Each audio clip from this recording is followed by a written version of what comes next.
అందరికీ నమస్కారం. గౌరవనీయులు నేషనల్ పార్టీ అధ్యక్షులు మాజీ ముఖ్యమంత్రి వర్యులు కాబోయే ముఖ్యమంత్రి గారు మన చీపురుపల్లి నియోజకవర్గానికి ప్రత్యేకంగా వచ్చారు. మనందరికీ అపర భగీరథుడు తోటపల్లి మనకు చేసి పెట్టినటువంటి ప్రదాత, మడ్డు వలస ఇచ్చినటువంటి అపర భగీరథుడు, వారికి స్వాగతం పలుకుతూ రేపు రాబోయే రోజుల్లో 13వ తేదీన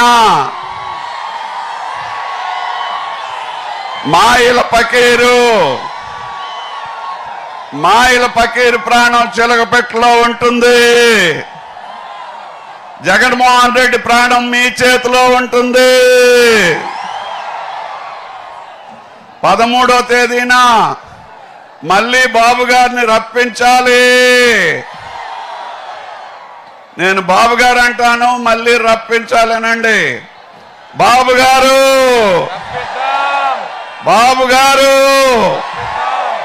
బాబు గారు, మన చీపురుపల్లికి కావలసినటువంటి 3 విషయాలు ఉన్నాయి. చీపురుపల్లిలో గత 5 సంవత్సరాలు మనం గవర్నమెంట్లో సార్ ముఖ్యమంత్రిగా ఉన్నప్పుడు 4 పంటలు పండే తోటపిల్లి ఓపెన్ చేస్తే గత 4 సంవత్సరాల నుంచి పంటలు పోయాయి. రాగానే సార్ అది ఈ జూలైలోనే నీరు మనకు వచ్చేటట్టు చేయిస్తారు.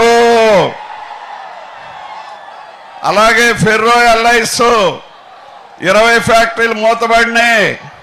అందులో వాటాలు అడిగారు, వాళ్ళ భూములు కూడా లాక్కున్నారు బలవంతంగా. మరి ఆ ఫ్యాక్టరీలన్నీ మూతబడినాయి. మళ్ళీ మన గవర్నమెంట్ రాగానే బాబు గారు ముఖ్యమంత్రి అవ్వగానే మీ అందరికీ ఉపాధి ఉద్యోగ అవకాశాల కోసం వాటిని తెరిపిస్తారు.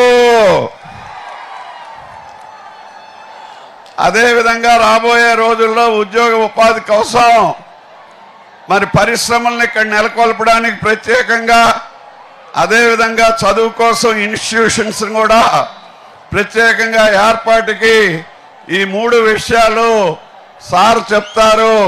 మీరందరూ శ్రద్ధగా వినండి. మళ్ళీ మీటింగ్లు ఉన్నాయి, సార్ మాట్లాడతారు.